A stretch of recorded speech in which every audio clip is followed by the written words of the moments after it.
guys need this?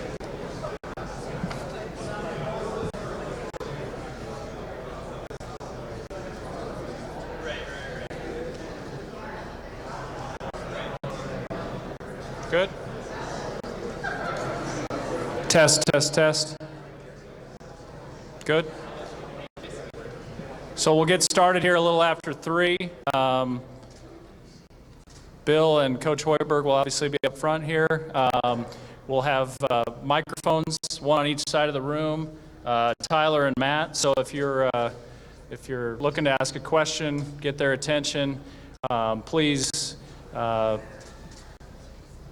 your name and your media affiliation before you ask the question, and make sure you address it to either Bill or Coach. We'll have some media time up here after we're done with the upfront portion of the press conference. Probably not a lot of time for one-on-ones. We'll have Coach's first obligation will be over here with our radio network, and but Bill and Coach will both have some time up here till about 5 or 10 after 4. And again, just please indicate if you're looking to ask a question. We'll get you a mic, and we'll get started a little after 3.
Check 1, 2. Check 1, 2. Okay.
Okay. Well, welcome everybody. This is a special and exciting day for the University of Nebraska, and especially for me because I have the honor and privilege to introduce the 28th head coach of Husker basketball, Fred Hoiberg.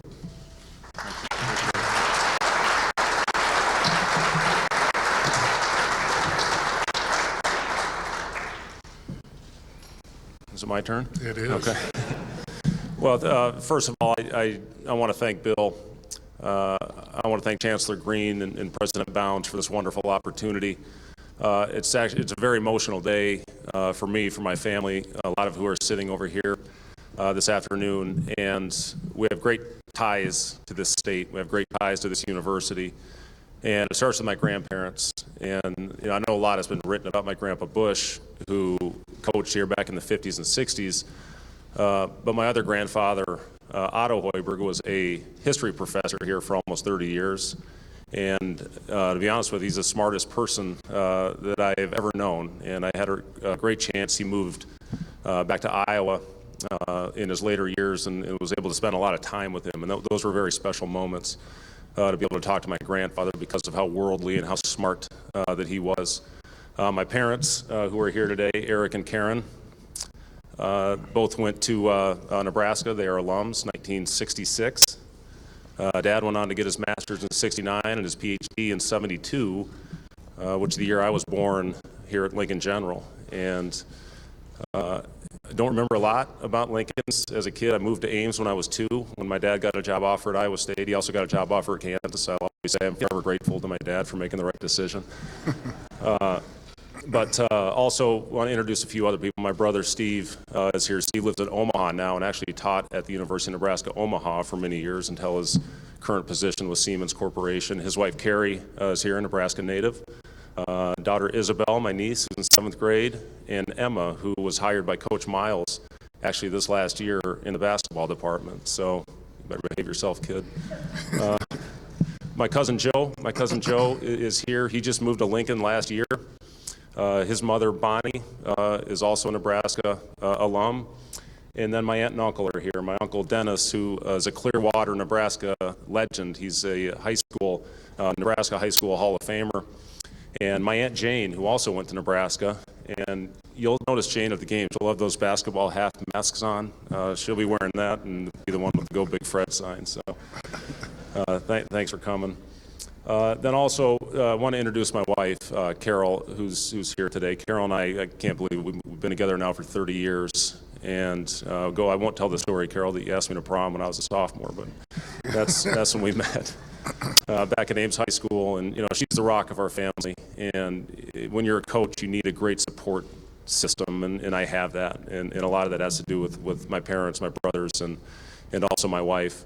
Our 4 kids could not make it today. Our daughter Paige is a senior at Kansas. She graduates from Kansas, which just kind of freaks me out that it's gone as fast as it has.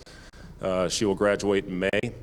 Our son Jack, who we just spent time with this last weekend in Washington, D.C., he's a player on the Michigan State team, and they're ready for the Final Four, which has been a great thrill for our family to see Jack and his teammates cut down the nets in D.C. just this last week.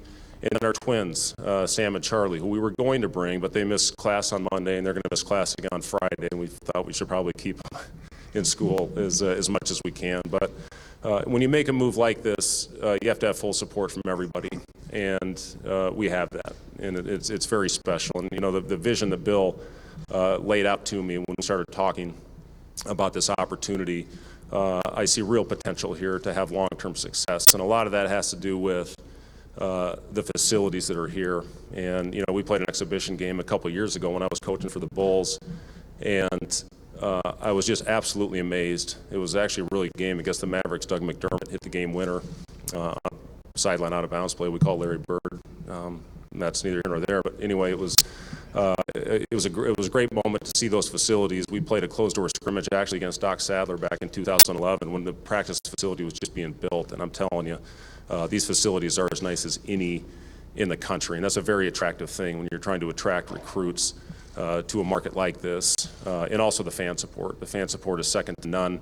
What I've seen going back, I was a diehard Husker football fan as a kid growing up, and it's just amazing. Every seat in this stadium has been filled since 1962. And then the basketball games, to see the atmosphere. I watched a lot of Big Ten basketball this last year because of Jack and because of Michigan State. And it's just such an unbelievable atmosphere. And I think Tim Miles did a great job and deserves a lot of credit for bringing excitement to this program. And now it's our job to build on that and hopefully become a consistent winner. I talked earlier about my grandfather, Jerry Bush. It's such a thrill for me to be able to walk different buildings, but on the same sidelines that my grandfather did. And it's pretty amazing. He probably has the best win in the history of Nebraska basketball. They had lost earlier in the season against the Kansas team led by Wilt Chamberlain, 103-43 is what they got beat. And I asked him before the game, when did you know you were going to lose? He said when we got out of the bus and Wilt reached across the roof and closed the door that way, we knew we were going to get beat. So, but then to go back and win that game, and Jimmy Kabaki, who I think was hurt that entire game, they had him go in with about 4 or 5 minutes left, and he went in and hit the game winner. But it was, not very often you shut school down with a basketball win, but they actually did that. That next day they shut class down, and then that following week go on and beat Kansas State, team led by Bob Boozer, who was #1 team in the nation. So that was, I know, a really fun week for my grandfather and for my family. I didn't get to know him, like I said, very well. He passed away when I was 3 years old. But to hear the stories, Albert Maxey, Albert is here today. He played for my grandfather. Albert has always been great to our family. But I always got letters when I got into coaching, and even when I was playing a little bit in the NBA, from my grandfather's former players, and just to know the impact that he had on their lives. Same thing with professors. I get a lot of things from my dad and my other grandfather, Otto, but to hear from my grandpa's players is really cool. And to know the type of person that my grandfather was and the impact that he had in the community here because of the type of personality that he was is always a lot of fun for me to hear. So I'm excited about this, guys. I met with the team just a couple minutes before we came down here, and I talked to them about the opportunity that we have moving forward. And, this is such a special time of year. The greatest sporting event in the world is going on right now with the NCAA tournament. And I challenge them, the amount of work it takes. I was fortunate enough. I played 10 years in the NBA, and I didn't play because I was the most athletic. I didn't play because I was the most gifted. The reason I played is because I was the hardest worker, and nobody was going to outwork me, and that's how I got to that level. And that's what I'm going to demand and expect out of our players, is to go out every day and give everything we can and put an exciting product on the floor that will make fans proud. And that's what we're going to strive to do starting the week after the Final Four. We're going to get going with our workouts. We're fortunate enough to have a foreign trip this year to get a head start in the season over in Italy.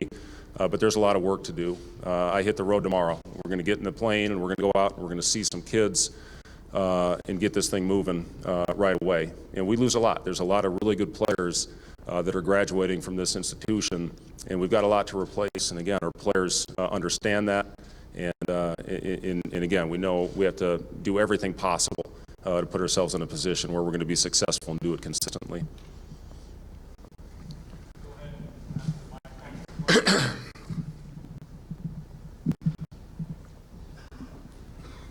Bill, Robin Wash with HuskerOnline.com, Rivals.com. Can you just maybe walk us through the timeline of when first contact was made with Fred and his camp, and just kind of the evolution of leading up to today?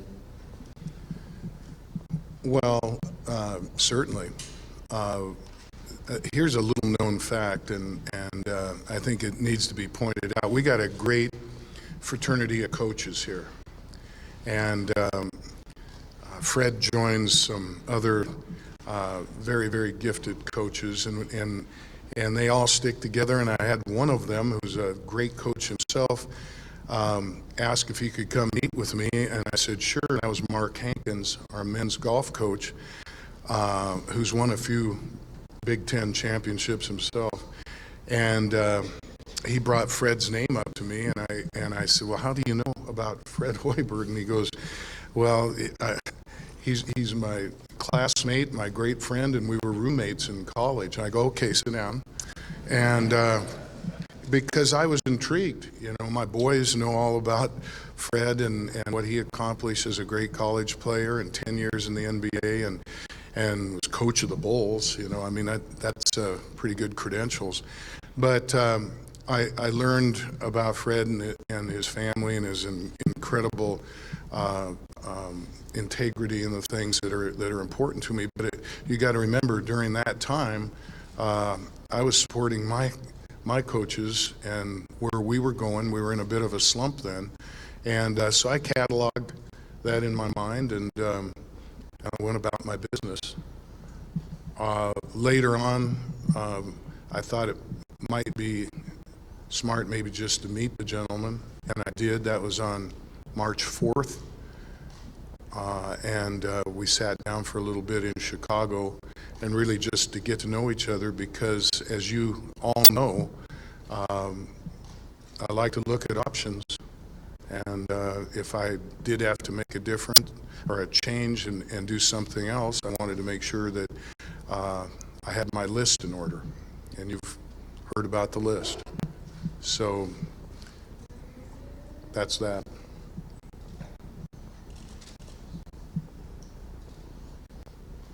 Hey Fred, welcome to Nebraska. Chris Eddy from the World Herald. Why decide to come back to the college game after being in the NBA for 5 years? Yeah, that's It's a great question. I thought a lot about that, and first of all, I'm thankful for the opportunity that I had in Chicago. I'm very thankful that they gave me the chance to coach at that level. It was a hard decision. I had great years at Iowa State, my alma mater, and I could have probably stayed there for a long time. And it was a very difficult decision that my wife and my family and I talked a lot about. We just felt that we wanted to take that opportunity to coach at the highest level for a storied franchise, and we did that. There's some things I'm proud of that we did while we were there. Year one, we led the league in a category you don't want to lead it in. We led it in injuries, and had 10 rotation players that missed double-digit games, including 2 starters that missed over 50. And it was just one of those years we were too inconsistent. We could never get on that proper consistent role that we needed to be on, and we ended up missing the playoffs by a game. That following year, we brought Dwayne Wade in, and his lovely wife Gabrielle Union, who's a Nebraska native, and we talked a lot about Nebraska football actually when they came to Chicago, and brought Rondo in, and we had some ups and downs, but then I thought we're playing as well as any team in the East at the end of that season, and we made the playoffs, and we're up 2-0 before Rondo broke his thumb, and who knows what would have happened had we won that series. That following season, we rebuilt, which was the right move. I was very happy. We had a 6-week stretch where we were healthy, where we had the second best record in the Eastern Conference, and really did a good job of development of our players. And then this last season, the change was made, almost halfway through the season. So, had a great, learning experience. My thing going into this year was I wanted to be in a good situation, whatever level that may be. And I did talk to some other schools, and I don't know what NBA possibilities are going to open up, but when I did look at it, I didn't see something that really excited me. And again, we talked a lot about this. We debated this. We just came to this final decision about 4 days ago that we were actually going to do this. Contrary to the rumors that were out there that this thing's been done for a while, it hasn't. One thing my wife and I talked about is we want this to be our last stop, and we're excited about this. Again, a lot of it's because of our family history here, but maybe as important are the facilities and the resources that we have in the fan support. It's going to be second to none, and we feel that we can build a program that consistently wins. But that's what went into it. It was a difficult decision when you have kids that are comfortable in their current positions. To move them and uproot them, a lot goes into those decisions. So, again, when we did finally come to it and we sat down with the family, everybody was supportive of this move. Coach Jake Bartecki, KRNU. You mentioned the Big Ten being a really competitive conference. How has your experience coaching at Iowa State, a competitive Big 12, and at the highest level in the NBA, how do you see that helping you going into the Big Ten? Well, I think it helps me a lot. I can promise you this: I'm a lot better coach right now because of my years in the NBA than I was before I got there. And you have to be when you're coaching against the best minds in the basketball world, and that helped make me a better coach. We did have, listen, the years we had at Iowa State, I couldn't be more proud of what we accomplished there, and I'm really happy with the way that program has continued to move in a positive direction under the leadership of Steve Prohm. I think he's done an incredible job there, continuing on with the group, and again, another good class that he has right now. So, when you coach at the different levels, and the good thing for me is I've seen it from every angle. I've seen it as a player in a power conference. I've seen it from a player in the NBA on different rosters, on experienced teams, on young teams where I was a captain, as a front office executive to where I spent time as a general manager, and now going back and coaching in college and the NBA. So I've had again, pretty much every way you can look at it. So I take on all those experiences, and I know I've still got a long ways to grow. And, again, when I was let go back in, I'll always remember the date. It was my wife's birthday on December 3rd. It was something where, I took those next couple months and really reflected. What could I have done better? What did I like that we did? And how can we improve going forward? And I think everybody that's in the position that I've recently been in as far as a coach that was let go, and pretty much all of us that have been in coaching, that's happened at one point or another. The important thing is you grow from it, you get better from it, and the next opportunity you have, you do the best job you can. Coach, when a Fred Hoiberg team is really clicking, what does that look like? I mean, what are the optics? What will we see? Well, first thing that we try to do, we try to play with great pace, and that was one thing that we always tried to have, especially when you look back at my teams at Iowa State. Now, we did that in different ways. My first year, we had a point guard in Deontay Garrett, who was really a good player, and we had a couple bigs that could shoot it, so we ran a lot of pick and roll, pick and pop type actions. My second year, we had a kid named Royce White, who was a transfer from the University of Minnesota, and we put the ball in his hands because we felt he was our advantage, a mismatch, and we led the nation in three-pointers that year because he could draw the defense. We spread the floor out with 5 around the perimeter, and he would make the defense converge and make the right play. So I've done it different ways, but the one thing that is consistent is the fast-paced, exciting brand of basketball that we want to play. And again, you have to be in great shape to do that. You have to have the right personnel to do that. And we'll see how that is with this roster. I watched some games. I haven't seen a lot yet, and I plan to go back and watch all the games from last year with the addition of some of the players that are coming in here next year, which I'm really excited about. We'll try to put the right system together to take advantage of their skill sets. Hey, Fred. Eric Olson with the Associated Press. How quickly do you think you can get this thing up and running to a real contending level in the Big Ten, and how hard are you going to have to hit the transfer market right out of the gate? Well, it's something that we're going to. My first year at Iowa State, we took over a team. We had 4 or 5 scholarship players, and there wasn't a lot of expectations that year. But we went out that first season and put together a 500 record, 16-16 record, which was respectable. That group was as fun a group that I've ever had to coach. It was a group of 6 guys that we played with a couple others that played spot minutes, but those guys were great. They bought into what we were trying to do, and they really set the tone and set a culture for what we wanted everything to look like. And then I had a group of 4 transfers that sat out that I knew when they came eligible, we'd have a chance to be pretty special. And then those next 4 years, we ended up building on that, making NCAA tournaments. But my philosophy as far as recruiting, we just want to get the best talent as possible on the floor, however that may be. And when we were at Iowa State, we started that with transfers. But what that led to, once we got our style of play established and had some success, is that led to some really good 4-year players. And that got our foot in the door because we were always in the top 10, top 15 in the nation in offensive efficiency, and teams liked how we played. And the other thing we did is, we give our guys a chance to be successful and play at the next level. I'm proud of the fact that we had 9 guys that played in the NBA on those 5 years we were there. And the ones that didn't play in the NBA, a lot of those guys are making great livings playing overseas at a high level. So I think once we establish the way we want to play, and again, you get the recruits on campus and they see these beautiful facilities, we're going to have a chance. We're going to have a chance with any kid that walks in here. Fred, Mandy Peterson. What do you say to, where are you? I don't want to see you either. What do you say to Iowa State fans who may feel a bit bewildered about this going to Nebraska, bordering school?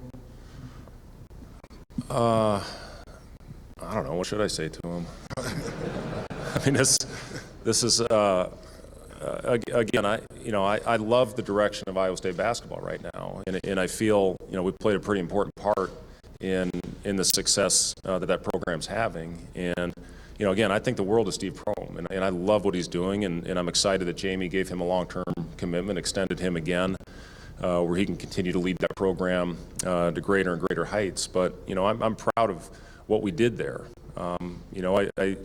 Listen, when you go to school someplace and you grow up in a town and you're part of something special, I think we can always hold on to that. And it was a great run. I loved everything that we did. I love going back.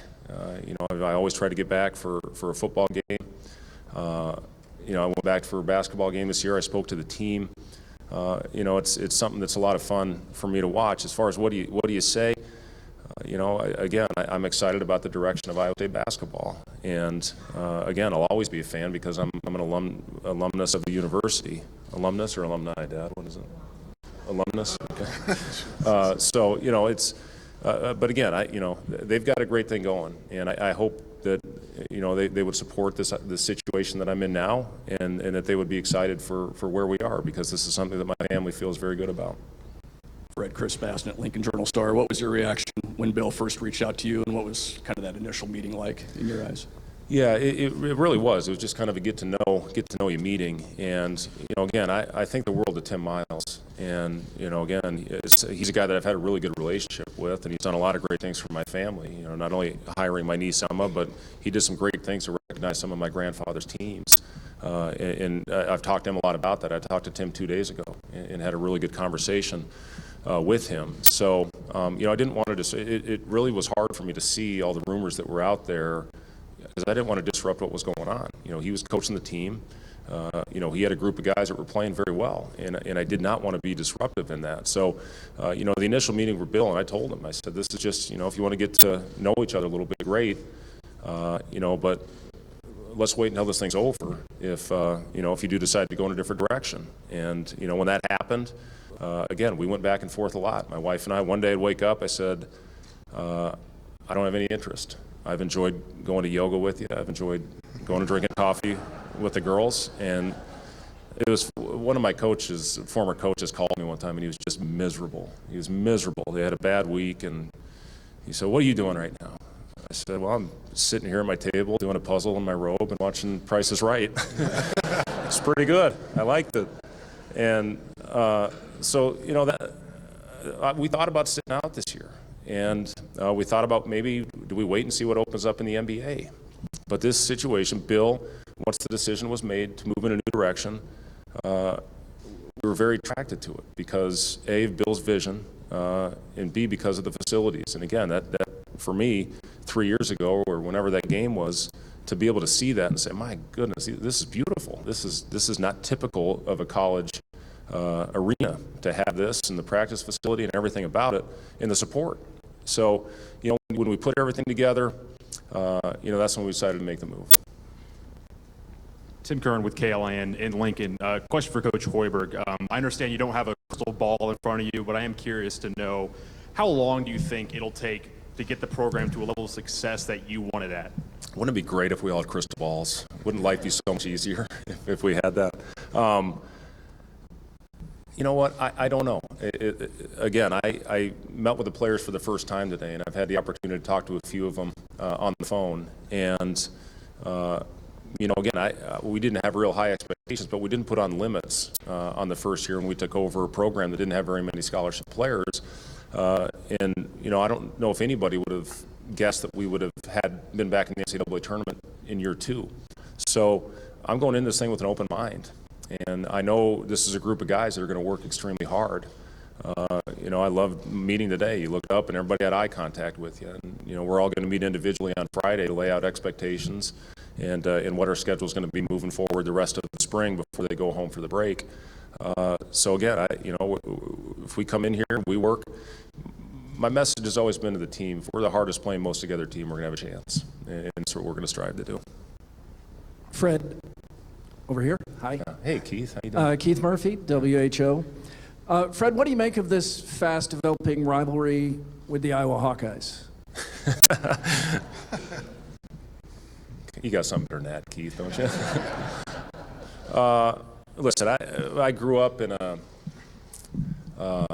it was a fun rivalry to play in. There's no doubt about that. And, I remember one of the greatest games I ever saw was in Hilton Coliseum when I was sitting underneath the basket as a ball boy and watched LaFester Rose pour in 54 against Iowa. It was one of the most incredible games I've ever witnessed.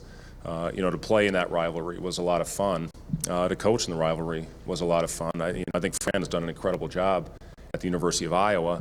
Now back in the Big Ten, this will be the first time that we play each other twice in the season. But listen, I have great respect. I have great respect for Fran, for his family, and for the way he runs his program. Coach Matt Reynoldson from KLKN TV in Lincoln. You talked a little bit about expectations.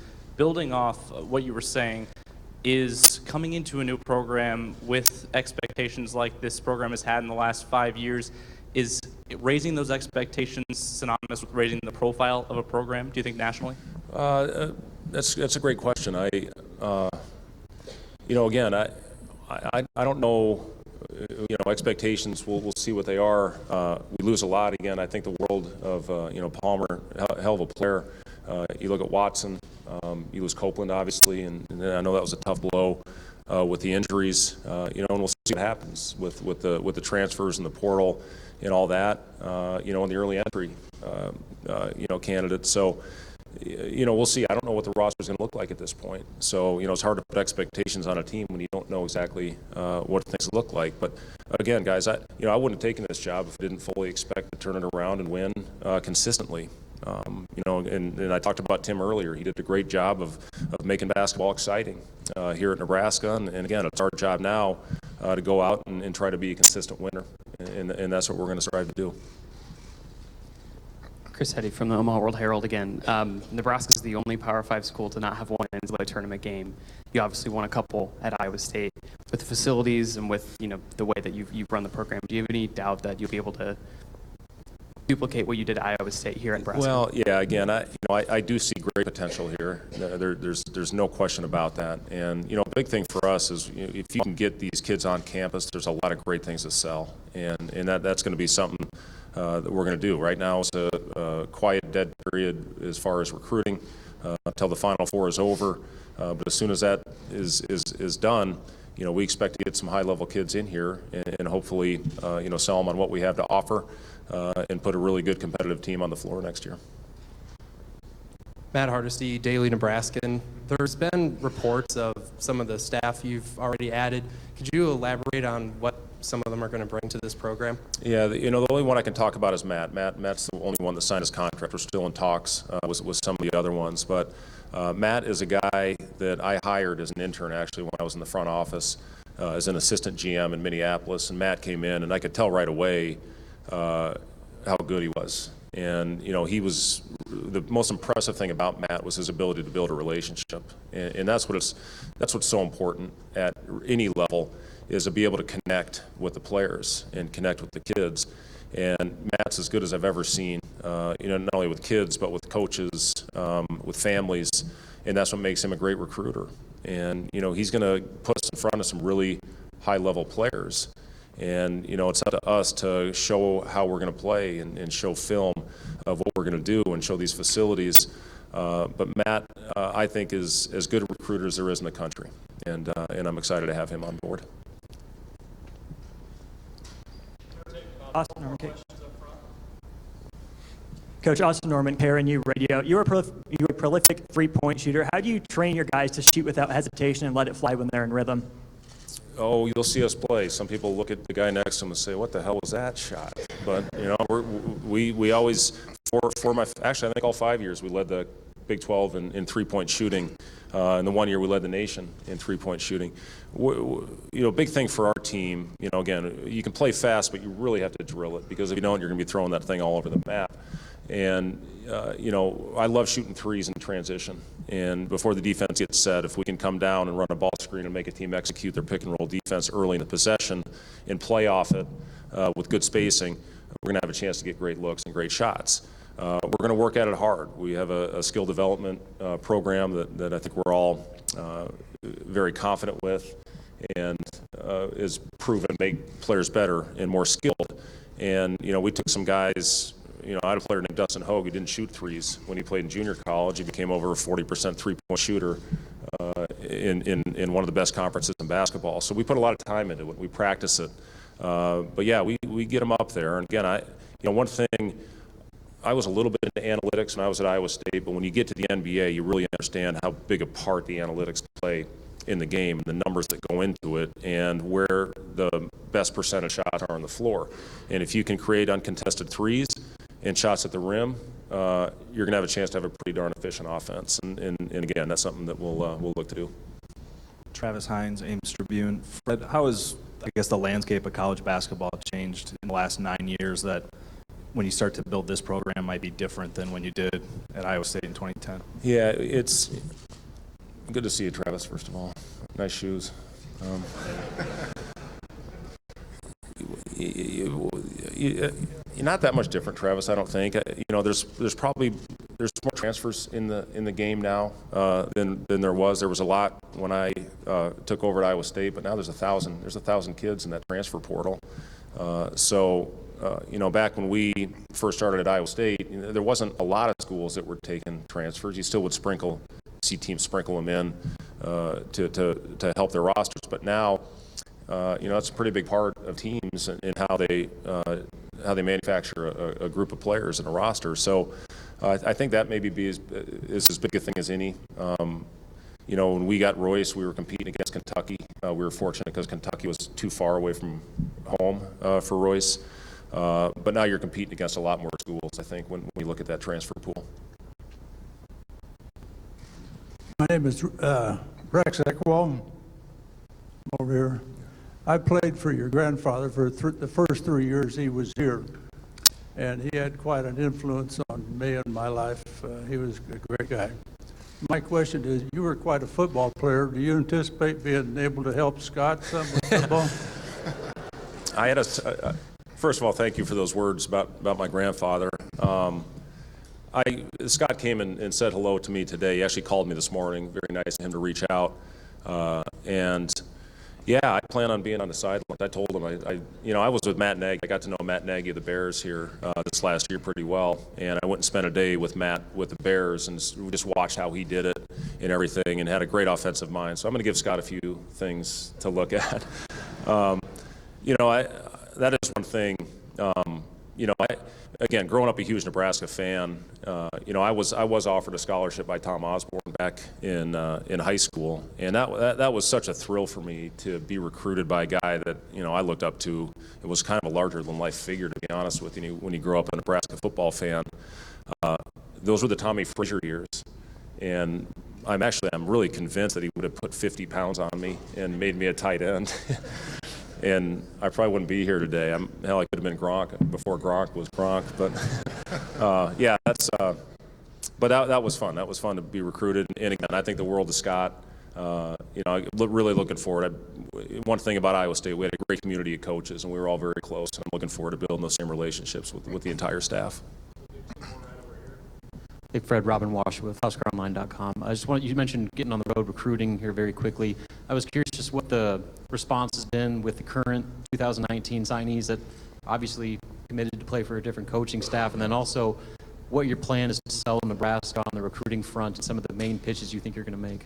Yeah, I've had really good conversations with the three guys, with Gervais, with Micah, and with a call. And that's going to be a big thing this week, is getting out and seeing those guys and talking to them, and hopefully securing their commitments. And I understand it is tough when a change is made, and what your plans are. And they all had great questions for me. And the important thing is now to get in front of them and to hopefully start building a relationship to where they're comfortable with us and with our current staff.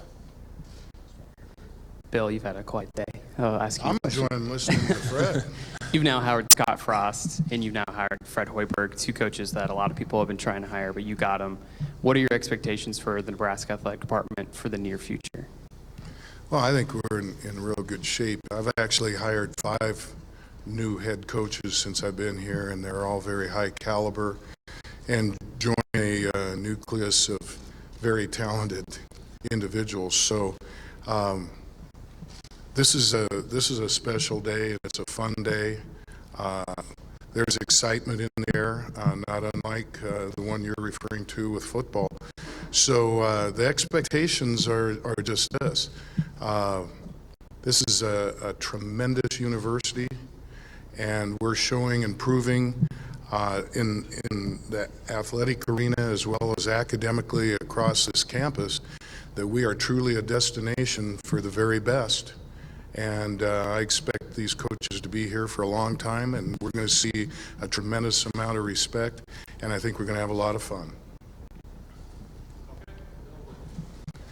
Yeah, typically at these celebrations and announcements, it's customary for the athletic director to present the new head coach with a ball cap or a jersey or something like that.